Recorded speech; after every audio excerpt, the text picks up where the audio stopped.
Bienvenue à tous, merci d'être au rendez-vous aux Toiles des Fonds.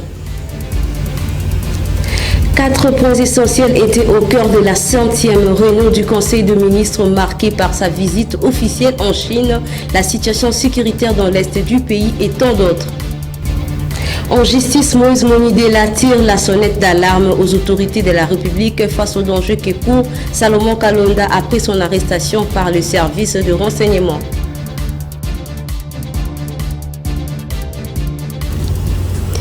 Une fois de plus, heureuse de nous suivre. Ouvrons cette page informative par la 100e réunion du Conseil de ministres.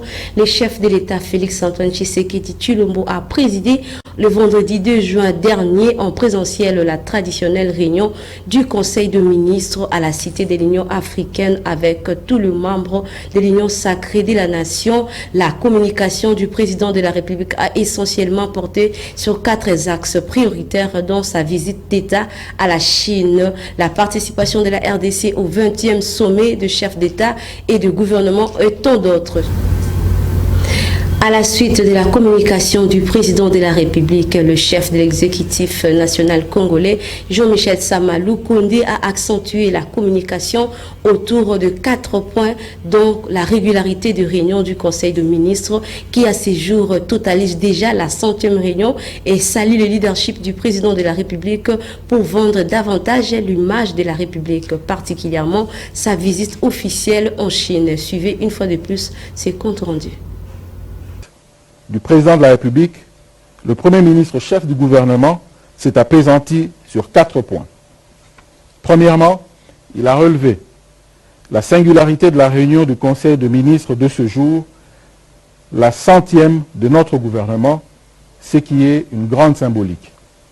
Il a ensuite salué la constance, la disponibilité et le leadership du président de la République, chef de l'État, dans la conduite des réunions du Conseil des ministres.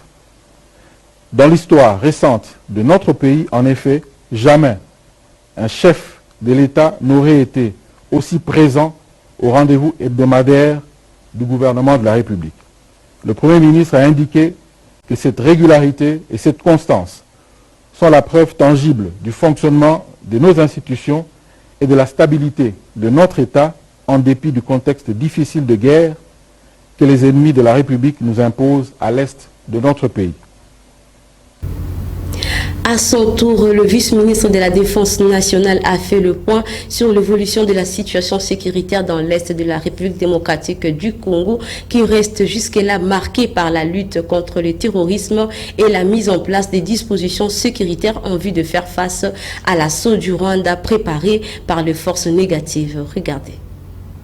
Complétant le vice-ministre de l'Intérieur dans le volet militaire, le vice-ministre de la Défense nationale a informé le Conseil que les forces armées de la République démocratique du Congo sont en alerte face aux terroristes M23 appuyés par l'armée rwandaise qui, dans leur velléité expansionniste, continuent leurs actions de déstabilisation dans le Nord Kivu avec l'objectif pour un assaut sur la ville de Goma. Il a été signalé le renforcement des troupes des militaires rwandais en provenance du Rwanda par le poste frontalier de Mwaro. Quittant la 100e réunion du Conseil de ministres, le vice-ministre de la Justice de la RDC, Tade Mamboulaou, a effectué le jeudi 1er juin dernier une visite d'inspection au siège du Comité international de sport militaire en République démocratique du Congo, CISM en sigle, situé sur l'avenue Chaumba, en diagonale de l'Institut technique de la Gombe. Au menu de leurs entretiens, la situation actuelle de l'état du bâtiment abritant le bureau de cette structure organisant le sport militaire en RDC, mais aussi d'autres points importants pour booster le sport au pays. Suivez les comptes rendus de Patrick John Mukengishay. Il est 15h47 lorsque le vice-ministre de la Justice débarque au bureau du coordonnateur du CISM RDC, le général Adé Richard Boyombo. Accueillis par le patron du CISM, ces deux autorités ont échangé pendant 30 minutes sur plusieurs questions pouvant booster à plus haut niveau le sport militaire en République démocratique du Congo. Pour Tadé Mamboulaou, le coordonnateur Boyombo est à féliciter, surtout un homme à encourager pour les efforts qu'il a fournis pour développer le sport militaire. À voir ces beaux bâtiments et le travail abattu par ces derniers, il y a de l'espoir, a conclu le vice-ministre de la Justice. La première motivation, parce que vous voyez, la fois passée, je passais par ici, je voyais des tentes, et ainsi de suite, et tout consort. Et je vois toujours des militaires, généralement en tenue, qui sortent par ici.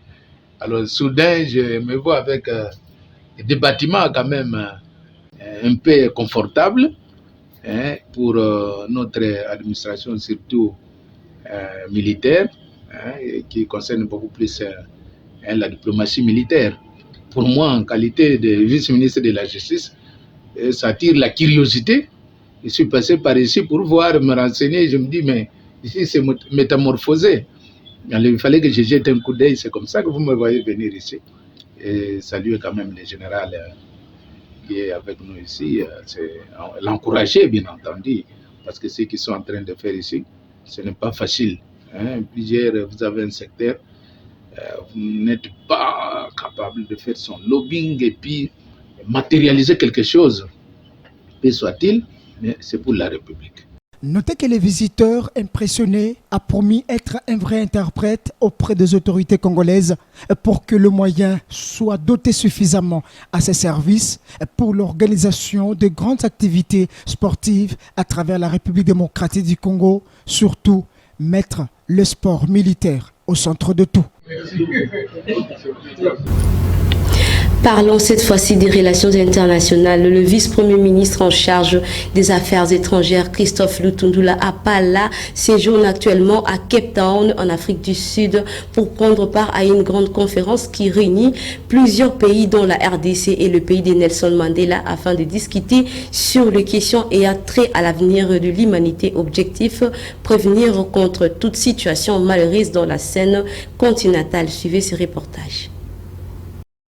Autour du thème passé de la solidarité à l'action collective pour assurer une croissance mutuellement accélérée, un développement durable et multilatéralisme inclusif, le ministre des Affaires étrangères réfléchit à Cape Town sur l'avenir de l'humanité et de la lutte contre la pauvreté dans un monde plus égalitaire. Le vice-premier ministre, ministre des Affaires étrangères et francophonie, Christophe Lutundula Apala, porte haut et fort la voix de la République démocratique du Congo.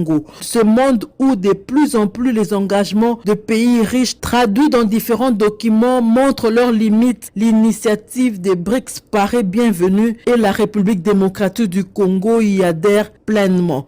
Le président de la République, Félix Antoine Tshisekedi Tshilombo, est engagé dans ce combat pour l'abolition d'un système international prédateur où un groupe de pays riches impose leur dictat, a tenu à rappeler le chef de la diplomatie congolaise avant d'affirmer l'invitation de la ministre sud-africaine des Relations internationales et de la coopération, Naledi Pandor, a trouvé une porte ouverte. La position stratégique de la RDC et ses immenses ressources naturelles militent pour un multilatéralisme intelligent et efficace sur le terrain pour lui permettre de transformer ce potentiel en richesse. Peut-on saisir de l'adresse de Christophe Lutundula Apala, vice-premier ministre des Affaires étrangères et francophonie, à cette réunion ministérielle de Cape Town en Afrique du Sud.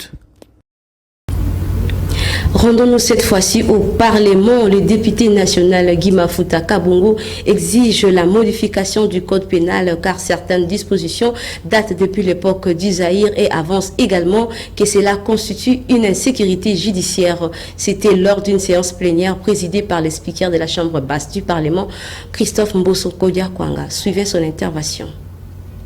Honorable Président, nous sommes en train d'examiner un texte qui date de 1940.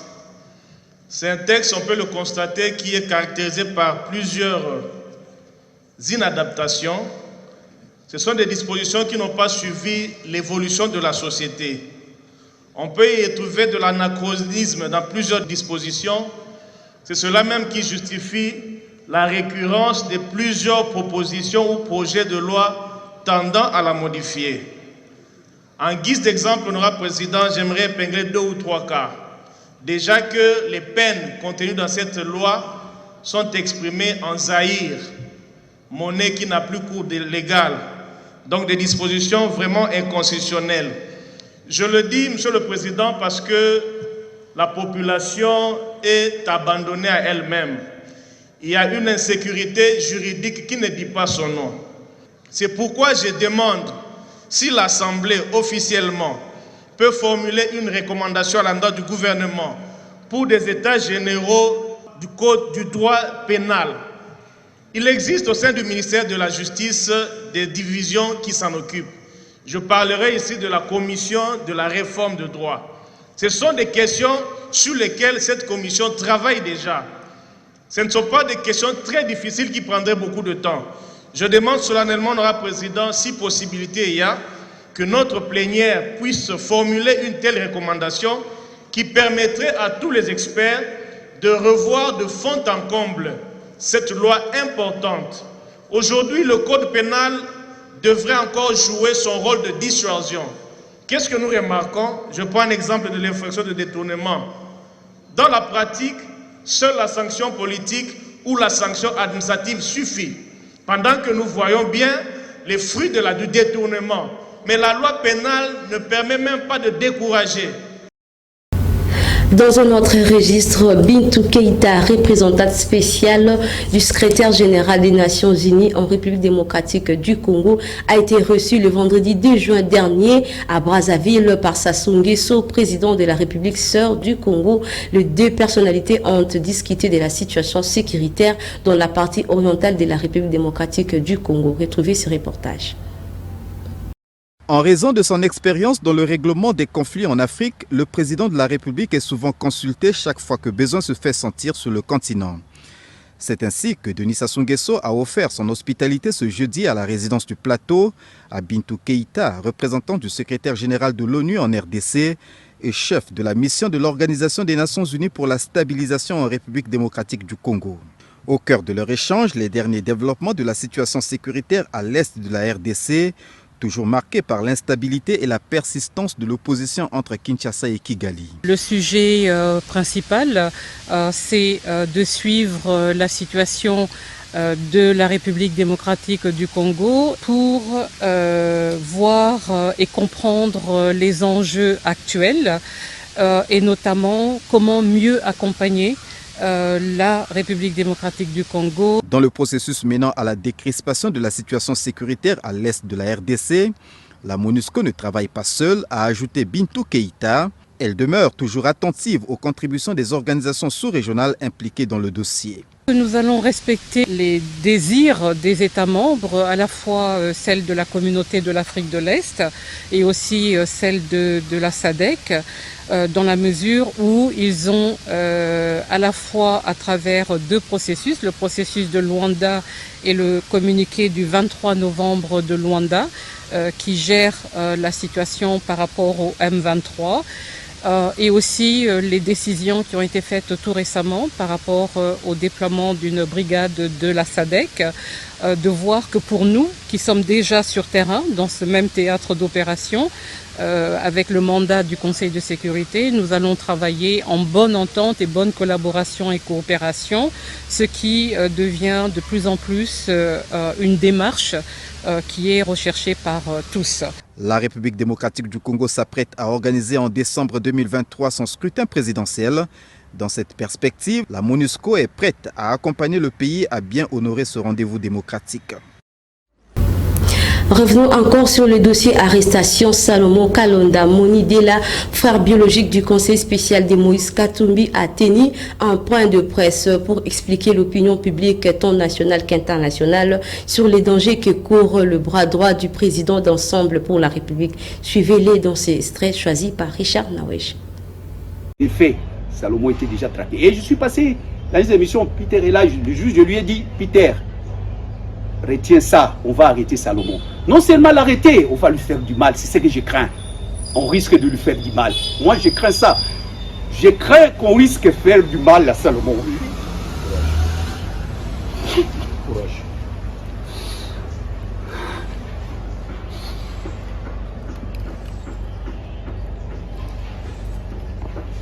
Je disais ça à Peter.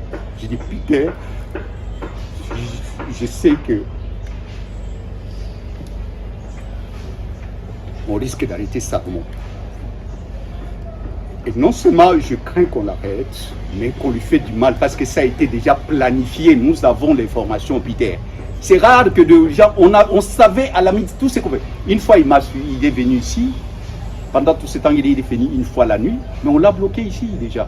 On pouvait annoncer, les gens pouvaient dire, oh, ils sont tentés d'extrapoler. Non, il était bloqué ici. Il arrive ici, et une Dieu peut être allé là-bas, et l'autre l'a bloqué ici. Et il croyait qu'il dormait ici. Et après coup, on a vérifié, ils sont partis. Donc ce que je craignais, c'est de pas. L'arrestation, je savais. Je craignais qu'on puisse lui faire du mal. Qu'on puisse lui faire du mal parce que je ne sais pas, vous allez peut-être me proposer pourquoi lui. Bon, je ne sais pas. Ouvrons ces registres de sécurité par la mutualisation de FARDC et les éléments de la MONUSCO pour combattre durablement les groupes armés dans l'est du pays. Le général de brigade Batabombi Apanza, commandant adjoint du service de communication des forces régulières de la République, présente à la mission des troupes onusiennes sur terrain pendant les heures des opérations conjointes. Au travers les drones de la MONUSCO, nous obtenons des renseignements sur la localisation de l'ennemi, ce qui nous permet d'avoir des frappes chirurgicales. Il y a également l'appui feu aérien, y compris au niveau de l'artillerie. Donc la force de la MONUSCO appuie nos forces sur terrain avec l'appui aérien et puis l'artillerie. La MONUSCO nous fournit un soutien médical en termes d'évacuation des blessés, voire même des morts, des FARDC et autres services. C'est toujours dans la contribution de soutien médical. La force de la MONUSCO participe également à l'escortage des véhicules dans les tronçons, notamment la RN4, entre Kassindi et Beni, entre Luna Komanda et même entre Mahagi et Bunia. La MONUSCO soutient également les FARDC dans la sécurisation des agglomérations avec des patrouilles mixtes avec les FARDC et la PNC. Ici également de reconnaître que la MONUSCO appuie les FARDC dans la formation technique, tactique et morale. Les FARDC travaillent avec toutes les sections substantives de la MONUSCO pour renforcer certaines capacités opérationnelles de nos forces armées. Ça, nous devons les reconnaître. Parce que cette liste n'est pas exhaustive. Voici les quelques cas concrets que je voudrais mettre à l'attention de l'opinion. La MONUSCO n'est pas là pour remplacer les forces armées de la République démocratique du Congo. La sécurité de ces pays, la défense de l'intégrité du territoire relève des forces armées de la République démocratique du Congo. Que doit-on retenir sur la situation sécuritaire générale dans la partie orientale de la République démocratique du Congo? Pour sa part, Maître Aristote Tshibwabwa condamne toute démarche de la coopération initiée par les chefs de l'État Félix-Antoine Tshisekedi et ses partenaires, mais aussi s'indigne de la présence de forces militaires étrangères dans la partie orientale du pays. Il est au micro de Richard Nawesh. Nous considérons que la coopération initiée par le président de la République, Félix Tshisekedi, c'est au fait une coopération qui peut être une coopération d'amis qui ne s'inscrivent pas dans une vision consentie du peuple congolais en général. Parce qu'aujourd'hui, vous êtes sans ignorer que dès l'entrée en jeu de M. Félix Tshisekedi au pouvoir, il nous a amené la question de l'état d'urgence, des sièges pour contrecarrer le M23, les FDLR et tout ce qui va avec. Mais aujourd'hui, cette situation ou cette vision de M. Félix Tshisekedi était un échec patent qu'il n'a pas su reconnaître jusqu'à aujourd'hui parce que cette partie du territoire national a été entre les mains des M23, des forces négatives pendant pratiquement plus de 280 jours où ces forces négatives sémaient la terreur, récoltaient les taxes au point de déshabiller, désacraliser l'autorité de l'État. Et après cela, M. Félix Tshisekedi, au nom de ses inconstances et incohérences stratégiques, va amener le pays entre les mains de cette organisation économique sous-régionale appelée EAC, que nous avons tant décrié, mais fort malheureusement, l'homme, imbu de lui-même, a accepté de continuer dans cet élan. Il a compris après que cette force régionale de l'EAC n'a pas pu éradiquer l'insécurité et les forces négatives de M23 et leurs copains du Rwanda. En société, sachez que selon un rapport récemment publié par l'Organisation des Nations Unies pour l'alimentation et l'agriculture FAO et les programmes alimentaires mondiaux, le conflit de sécurité qui sévit dans la partie orientale de la République démocratique du Congo depuis des années serait à la source de la crise alimentaire dans l'est du pays. Suivez.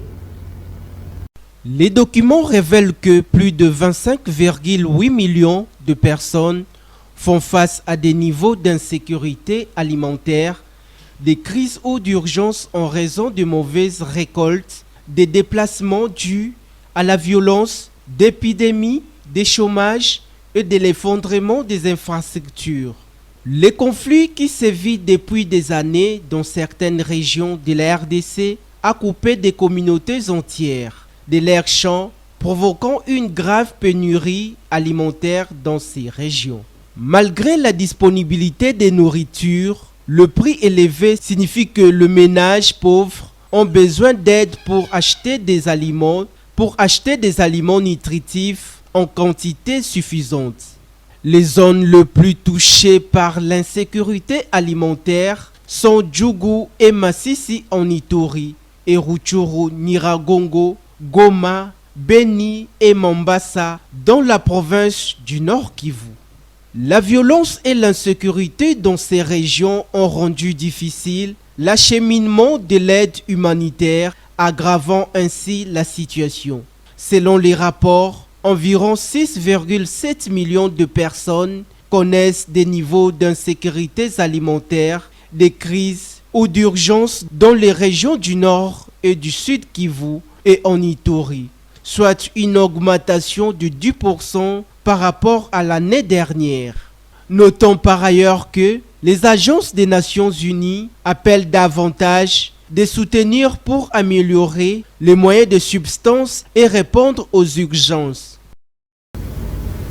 D'un dossier à un autre, retenez qu'à l'issue d'un point de presse organisé depuis le vendredi 10 juin dernier par l'intersyndical du ministère du Budget et des Finances, 5 recommandations ont été formulées après dénonciation des irrégularités soulevées dans le rapport de l'inspection générale de finances IGF en sigle du 27 avril dernier qui entraîne des conséquences néfastes sur les social des agents et cadres de ces deux institutions étatiques. Suivez ce reportage réalisé par Espoir Kinavouidi et Merveille à Goloa. La salle Léon Saint-Moulin du Centre d'études pour l'action sociale CEPAS en sigle a abrité les points de presse de l'intersyndicale du ministère du Budget et des Finances qui, ces derniers devant le média tant national qu'international, venu dénoncer les irrégularités dans le rapport de l'inspection générale des finances du mois d'avril dernier qui entraînent beaucoup de conséquences néfastes dans les social des agents, notamment la tracasserie judiciaire du personnel du ministère des Finances et la gélation des avoirs des cadres et agents. La mesure du limogeage du secrétaire général au ministère du Budget, publiée dans le journal La Prospérité, l'intersyndicale qualifie de fausses informations et met en garde tout autre média qui tentera d'écrire des fausses allégations et les appelle à se ressourcer avant de publier une information.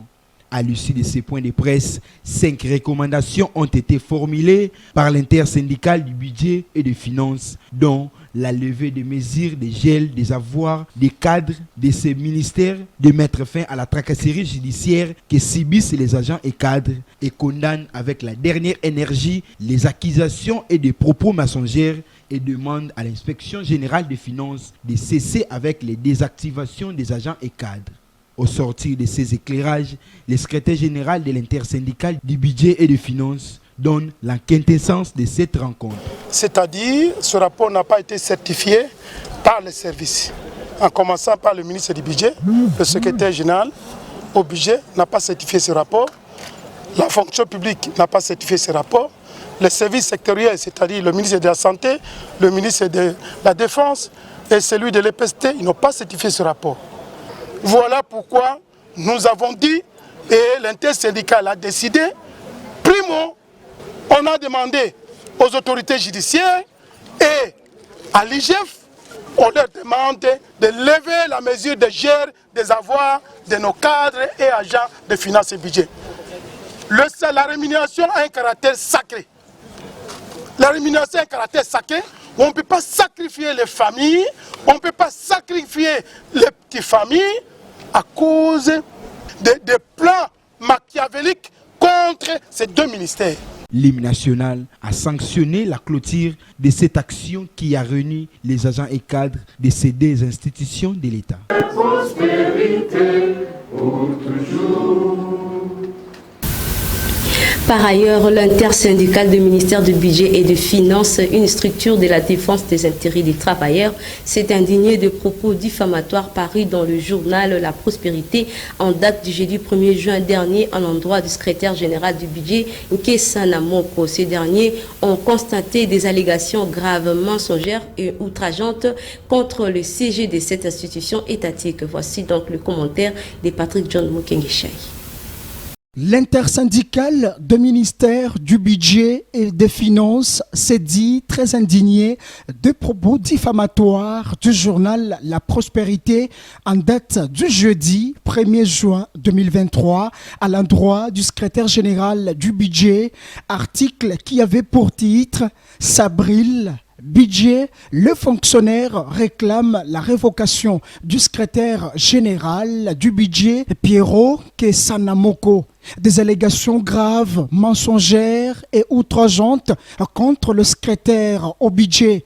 Dans sa déclaration faite le même jour, c'est-à-dire le 1er juin, juste après la publication de cet article de La Prospérité, l'intersyndical voudrait savoir qui, quand, où et comment l'Assemblée générale des agents et cadres du ministère du Budget s'était tenue pour réclamer la révocation du secrétaire général au budget, Pierrot Nké. Dans les mêmes documents, la même source déclare que contrairement à vos allégations gratuites contenues dans cet article, le secrétaire général au budget est le fils maison qui a grani tous les échelons de l'administration. Il a été d'abord recruté comme agent et puis promu chef de bureau, chef de division et directeur rattaché au secrétariat général du budget ainsi que directeur de cabinet adjoint chargé des questions techniques et budgétaires au cabinet du vice-premier ministre, ministre du budget. Le secrétaire général est descendu à la direction de la paye en date du 3 mai dernier après la publication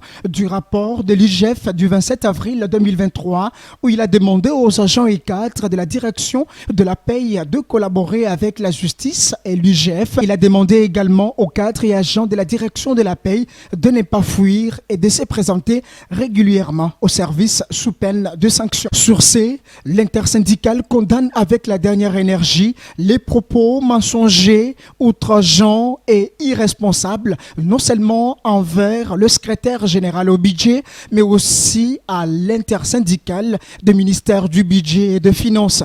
À cet effet, l'intersyndical se réserve le droit de saisir les instances judiciaires compétentes contre le journal La Prospérité. Pour conclure sa déclaration, la même source demande aux agents et cadres de l'administration du budget de ne pas croire aux mensonges de l'article publié dans le journal La Prospérité, série numéro 6093 du jeudi 1er juin 2023.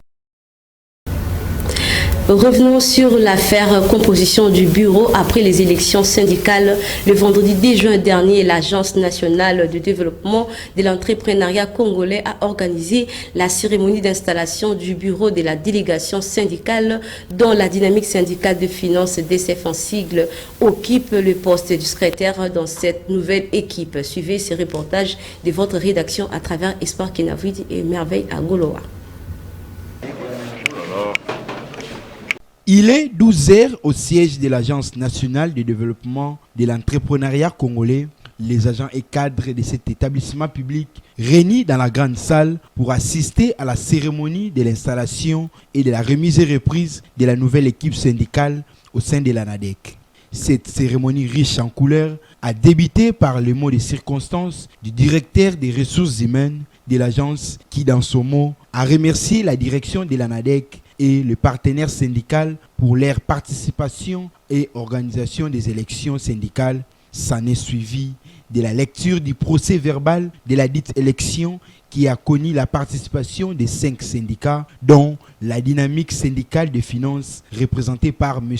Mwanzamande, qui occupe le poste de secrétaire dans cette nouvelle équipe. La séance de la remise et reprise s'est déroulée en toute quiétude entre l'ancien et le nouveau bureau, en présence d'Ezekiel Bidoya, directeur général de l'ANADEC, qui a promis son accompagnement à cette nouvelle équipe syndicale et en bon père de famille a prodigué les conseils et donne les encouragements à ce nouveau bureau, étant un ancien président de ces syndicats.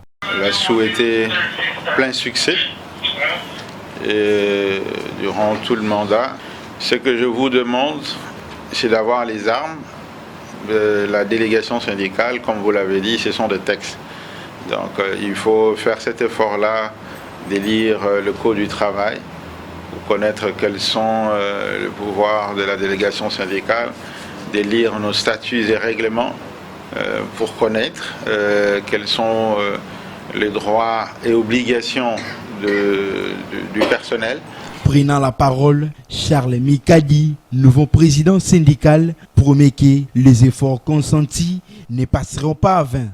Je remercie l'employeur qui a accepté d'organiser les élections dans le délai légal. Surtout la transparence avec laquelle il a fait montre et qui a conduit à cette victoire que nous célébrons aujourd'hui. Je remercie également l'ensemble du personnel de l'ANADEC pour leur soutien sans faille porté à ma modeste personne.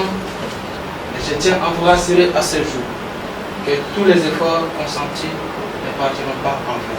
La nouvelle équipe syndicale installée a reçu les félicitations des agents et cadres avant la fin de cette cérémonie clôturée par une séance de photos des familles. Bouclons ce journal par les valeurs nutritives. Que savez-vous donc de la citronnelle? Retrouvez plus d'exemples et détails dans ces commentaires de Rite Mboua. La citronnelle ou verveine de Zinde, de son nom scientifique Symbopogon citratus, est une espèce de plante herbacée tropicale cultivée pour ses tiges et feuilles aux qualités aromatiques. La citronnelle possède plusieurs vertus. Ces tiges fraîches sont employées dans la cuisine pour leur goût citronné, infusées dans le bouillon ou le plat en sauce. Mais ce sont leurs vertus anti-moustiques qui sont le plus connues. Ce n'est pourtant pas la seule qualité de cette plante médicinale dont les feuilles sont traditionnellement utilisées dans d'autres indications. Retenons que la citronnelle a des propriétés digestives, elle soutient le fonctionnement de rein, elle est anti-inflammatoire et antidouleur sous sa forme d'huile essentielle en cas de rhumatisme et d'arthrite. L'huile essentielle de citronnelle a également des vertus anxiolytiques. Enfin, en cas de forte transpiration des pieds, cette huile exerce une action déodorante et régulatrice. Il est également possible de mettre quelques gouttes dans ce chaussure pour éviter le mauvais odeur. C'est ici que nous mettons un terme à cette grande édition d'informations sur Kinactu Télévision. Mais avant de nous quitter, retenez ceci. 4 points essentiels étaient au cœur de la 100e réunion du Conseil de ministres marquée par sa visite officielle en Chine, la situation sécuritaire dans l'Est du pays et tant d'autres. En justice, Moïse Monidela tire la sonnette d'alarme aux autorités de la République face aux dangers que court Salomon Kalonda après son arrestation par le service de renseignement.